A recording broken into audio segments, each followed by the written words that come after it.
behind the Green New Deal. Well, could commitment to action on climate change tip the scales in the race for the White House? Protesters in San Diego are calling for congressional support. But new at 5:30, 10 News reporter John Horn explains why there's concern the move could play right into President Trump's 2020 campaign.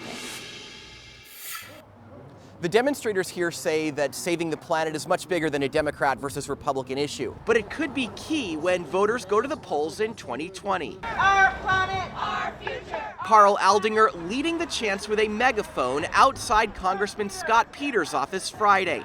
Peters, the lone Democratic congressman in the county not to sign on to the Green New Deal. But we're intent on pushing forward with what seems to be the strongest commitment to making important action on climate change by our government. Congresswoman Alexandria Ocasio-Cortez introduced the deal in February. It lays out a series of goals, including getting the United States to 100% renewable energy by 2030, but also touches on issues surrounding education and wages.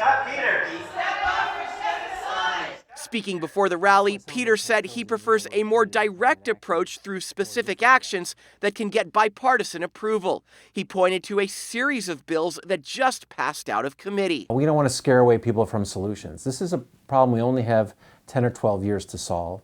It can't be done just by Democrats. It can't be done just by liberals. It's got to be done by everybody. Political analyst John Dadian says more moderate approaches could play a hand in the 2020 election. This dovetails into why we're seeing in the last 10 years, but to increase every cycle, the rise of the independents. Because the independents are saying, I don't want to be Republican or Democrat. I don't always agree, etc. I want to make my own decision. And Dadian says what happens now could very well be remembered next year. John Horn, 10 News.